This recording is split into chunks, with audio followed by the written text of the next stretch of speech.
Hey, American contractors, viewers of the American Contractor Show.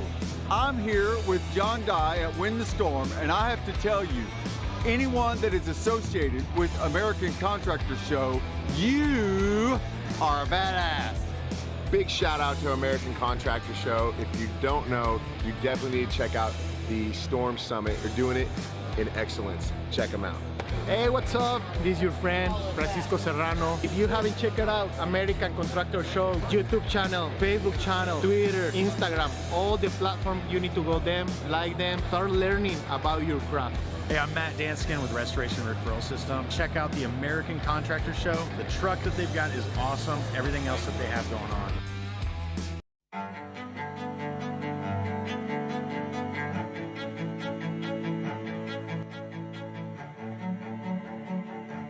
This is Larry Bache with the Northern Law Group, helping policyholders for more than 30 years. If you have a claim or your client has a claim that needs help, please feel free to call the Northern Law Group because we are the true policyholder advocate.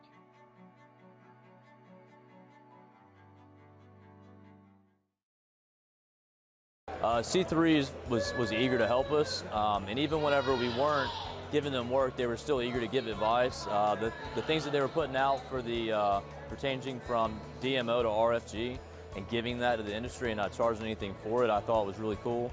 And that's stuff that I as a contractor appreciate. I'd recommend C3 to any contractor that's looking for a PA, especially if you're around Colorado. Great guys, man. I'm nothing but happy with the work they've done for us.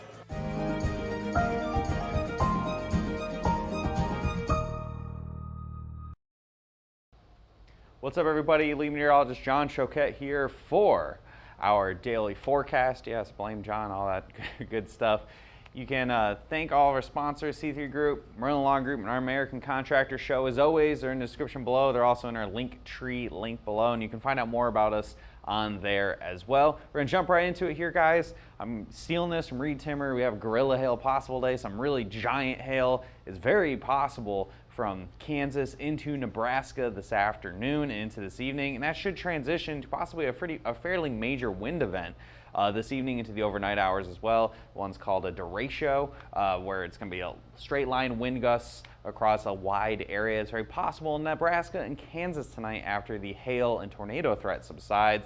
And this all sets the stage for tomorrow, where we may have some big time hail and wind, possibly tornadoes into the more populated I-44 corridor tomorrow from Springfield, Missouri, all the way through Oklahoma City, Tulsa, and possibly even down into Texas as well. But we're going to kind of break down some of the uncertainties with that as well. So before we get right into that forecast, we have some housekeeping we got to do here. We have a lot of events coming up starting next week. The CRA Trade Show at Empower Field near Denver on June 4th. 36th Annual Trade Show will be at that. And then we'll also be at the 2021 Texas Roofing Conference at the Marriott Resort. You can go see, I believe, Justin and Brandon's going to be at that one on from June 16th to June 18th there in San Antonio. And finally, we have the Burgers and Bikes event in Moore, Oklahoma, a little more local for us here on June 25th. You can come check it out, some free food. Come talk to a lot of folks working the Norman Storm.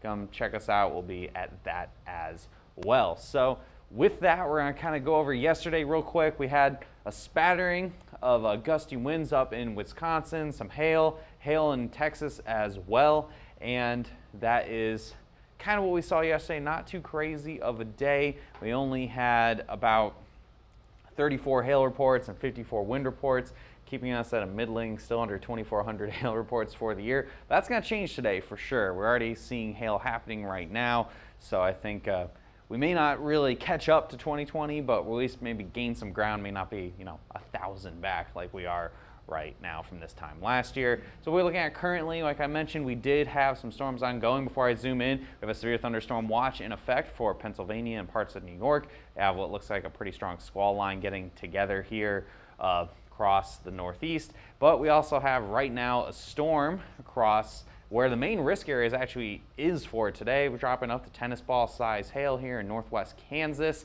and that's moving off to the north and east. But the big thing you need to notice here, look at all the clear skies back behind this storm. So the storm isn't really contaminating the atmosphere. It's not turning everything over and making it so there won't be storms later. It's actually just kind of riding a warm front, and we'll have plenty of potential for explosive thunderstorms later on this afternoon. So current temperatures, we are already in the 80s here in Dallas, starting to actually feel like late May across the southern plains. Also very close to the same temperature in New York City. I think New York City and Boston have seen more temperatures 85 or higher so far this year than Oklahoma City has, which is ridiculous.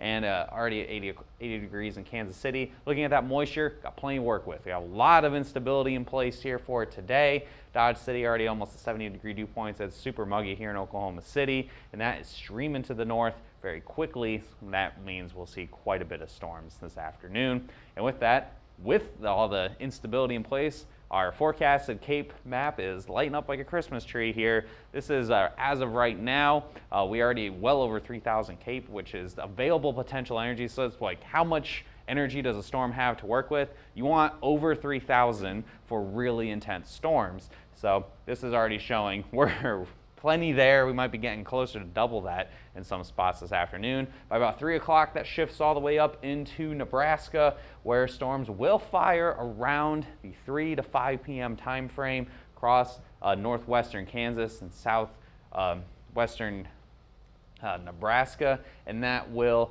eventually take off. We'll have storms ongoing here, and there's still, look at all this activity still to work with. All that available energy to work with at 9 o'clock as the sun goes down. And even as we get into the overnight hours, there will still be plenty of energy to work with. And that will help fuel the ongoing wind event that may evolve this evening as well. So we looked at the available energy, we looked at the moisture. What does that mean for hail potential? Well, it means we could see some real gargantuan hail today. This is as of 5 p.m. You can see that area bullseye there, a very, very large hail. Once you get to the pink color on our scale, that's really kind of maxing it out here, showing that hail potential well over baseball size, and that really expands once we get to 8 o'clock. You get closer to sunset here. I think Derek is out there chasing today. He'll be up in this area. Hopefully we can get maybe some real divots into the truck with the potential for some really big time hail, and that threat does kind of start to go down through the late evening hours as storm modes will kind of transition away from isolated storms into that potential for a big time squall line and derecho event, which is more wind focused. So future radar for later on, this is as of noon. It looks like our future radar is picking up the storm right now, so that's always good. The initialization of the model is not bad at the moment, which is very good. And I know there is a couple issues here where storms will form. Again, after about 6, 7 o'clock, you can see here in Nebraska, one thing the models aren't showing is that potential for the isolated storms into western Kansas, which I think 1 or 2 will form, and I think those have potential for some tornadoes as well. And especially anything that's isolated or the southern end of this developing line is where you'll see that potential for that very, very large hail. As we move through the evening hours, again, this is just one model run of one model here. It's showing a derecho event. So you notice that big bow echo here racing across Nebraska. This one's a little further north than we had a little bit earlier, but you get the general idea. At 11 o'clock, it's ripping to the east, where Omaha, you're going to have a rude awakening probably at 2 o'clock in the morning there with possibly some pretty strong winds as that's racing off to the south and to the east. And yes, there is the potential for some storms as well forming across the Texas Panhandle this evening as well. And as we push all the way to about 4 or 5 o'clock in the morning, this is already easing into the Kansas City area at 6 a.m. And that is going to set the stage for tomorrow, where basically the remnants of this, the outflow boundary of this, the tracks that this leaves behind is where we will have the best potential for tomorrow. So we also can't forget about the risk here across the Northeast. Some storms already starting and will continue through the afternoon hours here. Quite a bit of activity is going to happen, mostly marginally severe hail with this, up to $1 to $1/2 size, and that potential is some gusty winds up to the 60, 65 mile per hour range. And this will extend all the way into the evening hours as we get off into the Atlantic Ocean after about midnight. That main area focus across New York and into Pennsylvania. So what's that forecast max hail size for today? I wanted to definitely have this graphic because I got our max size here. Grapefruit, 4.5-inch hail, I think is very possible. Very possible we could see some very, very large hail with any of those isolated storms this afternoon. And this is that hail forecast where I specifically think it will be most likely to happen is going to be here in that purple zone from sections of southwestern parts of Nebraska and most of western Kansas. Anything that happens here is your best chance for that big time hail. And I can't forget about the hail threat here across the northeast. Zooming in, high chance across North Platte. I think there will be storms will hit you today. I think there's a very high chance we'll see at least quarters. A big time chance for big storms. As you push further to the east, that chance of hail, both size and chance of hail, goes down as we have a more wind-driven risk as you get further to the east. So Omaha, I don't think you're going to see too much in the way of really big hail today. You probably see some storms. You'll definitely see storms tonight, but more likely strong winds, lots of rain, lots of lightning, pretty small hail. Grand Island, you're going to be in that middle zone, really dependent upon where storms form this evening. We shift a little bit to the south here. Kansas City, same basic deal as Omaha. I think very, very late. You guys saw on the future radar by about 6 o'clock in the morning. So technically tomorrow, Kansas City may be seeing their storms. And again, likely not too much in the way of hail with that. Wichita, same deal. I don't think you're going to see too much. I think a very low risk. Dodge City, I have a moderate chance, but it's a moderate chance that if there is any hail, it'll be really big. But I think, again, the storm's going to be pretty isolated here across western Kansas. Haze, I have a high chance. You guys, I think I'm feeling pretty confident that somewhere along the I-70 corridor, I mean, we already have a storm ongoing. That's where you'll probably see some storms. And then finally, shifting to the south here, you could see 1 or 2 storms forming from Amarillo, Lubbock to Midland, Odessa. Kind of hard to pinpoint exactly where. So it's a low chance across the board, 1 or 2 storms, nothing else beyond that. And finally, way over here in the northeast, where we have storms already starting, low chance across the board from Pittsburgh to Scranton to Burlington to Albany, could see that $1.25 to $1 size hail, and that'll wind down tonight after about 8, 9 p.m. local time. So most at-risk cities for today, we have Hays, Kansas, North Platte, Nebraska, Wichita, Omaha, Amarillo, Scranton. Highest chances again, Hays, the North Platte area. Again, not too many big cities in the main risk for today. That'll change tomorrow. Wichita and Omaha, moderately low, and then pretty low for Amarillo, and then like places like Scranton, where I think it's more of a 1 in a million shot. You're going to get a really big hailstorm.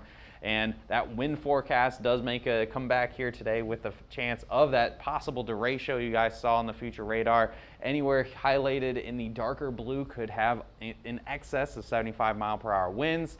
And the hatched zone is your most significant chance of that. So I think from Grand Island, you have a pretty high chance of seeing some pretty destructive potential winds this evening. Moderate for Salina and Kansas City. This is going to be, again, pretty late, after 5 a.m. for Kansas City. Omaha around 2 a.m. And then Salina, it's really conditional on how far to the south the line actually makes it for your Wednesday. Amarillo, can't forget about you guys. Obviously, any isolated storms that happen could have some pretty strong gusts with it. And finally, I think the main threat for the Northeast will be wind here, and I didn't bother to put a million different cities on here. You guys get the gist. Low chance across the board in the Northeast. So with all of that, very dependent upon what happens tonight will determine where things happen tomorrow. I can tell you there's going to be some big storms tomorrow. I can tell you that there will probably be some really big hail tomorrow. I can't pinpoint exactly where quite yet. I'm going to give you that best guess because it's all dependent on where this system, the wind event tonight, pulls away and leaves a boundary layer somewhere from Wichita to Oklahoma City, and that where that will be laying will be where storms are on the fire and ride along. So at 2 o'clock here, we already have storms starting near Wichita, and that'll continue through the evening hours. So at 4 o'clock, you see more activity back by Kansas City, activity in southeastern sections of Kansas, some big-time storms blowing up in northwestern Oklahoma. Again, this is just one model run of one model here to kind of give an idea of a pretty complex setup. By 6 p.m., you have a lot of activity. You can tell where that boundary is. It's all firing on this, and even some storms down southwestern Oklahoma. And then pushing forward, this decides to make everything more of a line of storms, so it could switch over from a hail risk to a wind risk across the I-44 corridor. But it's also very possible that the next longer range model run of this will have things further to the south. We don't really know until the storms tonight move through. They drape out a boundary. These outflow boundaries tend to like to race to the south and then eventually stall out. Where they stall out and kind of hang out tomorrow afternoon is going to determine where that heightened risk is going to be. So I'm kind of taking my best stab at it here for right now, and I'll show you guys that in the forecast here in just a second. So what is it we're looking for your Thursday? Right now, I have the highlighted area. So this is going to be where that most significant, so where I have the hatched, the most significant risk, that's the general area where I think the outflow boundary could possibly be. So this is probably the most northernmost point of where you could have the main boundary, the main trigger point to set up. So just south of Kansas City, and then all the way down to south of Oklahoma City is probably the furthest south it could be. So that leaves Dallas out of the risk for tomorrow. I think Dallas, you guys might be pretty close to done for the year. I think Friday might be your final real chance. And I also highlight right now, just kind of based on what we've seen today for going to tomorrow, the models were kind of agreeing on the Wichita area. So I got high there, moderate for Tulsa, moderate for Oklahoma City, low for Kansas City, and I'd say moderate for Springfield and Joplin as well. Low chance it could make it all the way to St. Louis as well. And then shifted off to the west, there's also the possibility Colorado Springs and Pueblo could see some storms. And then there's even a chance storms could get as far south into the Lubbock area as well. So you gotta stay tuned with us here. Of course, we have a lot of uncertainty to really kind of pinpoint down tomorrow in tomorrow's forecast. Again, that highest chance, most risk cities for Thursday, Wichita high. Tulsa, I think you have a slightly higher chance in Oklahoma City or further to the north. So you have a better chance of that outflow boundary to be close to you guys. Oklahoma City, I'd say a solid moderate low for Springfield. Might be a little too far to the east, might be impacted by those storms in the morning. And then Kansas City, I think if you guys don't see anything in the morning, chances are your atmosphere is going to be too turned over from the storms early in the morning. So again, a lot of stuff going on here, a lot of potential for your Thursday. Today, I don't think we're gonna probably go live just because a lot of this activity is gonna be pretty rural, but tomorrow it's very possible we'll be doing live coverage. It's also very likely you're gonna wanna check us out tomorrow's forecast. So make sure you follow us on our social media platforms and click the link below to go on our LinkedIn page as well. Subscribe to our YouTube channel, hit the See First on Facebook. You guys know the drill. Whatever you gotta do to get a hold of our notifications, so when you know when we're live, you gotta go click on that. You can also give us a call, 855-334-4245. Any comments, questions, or concerns. You wanna make sure everything's all ready to go if you get a big storm tomorrow, or you can email us at info@hailtrace.com, visit our website, or click on that link below. You can find out more. We do have the first link in our link tree, brings us to our site as well. So hope you guys have a great rest of your Wednesday. We'll be back tomorrow at 12 p.m. We're gonna break down what we're seeing for your day on Thursday. Do those hail dances, maybe get some big time storms in the I-44 corridor. And if not, I'll see you later.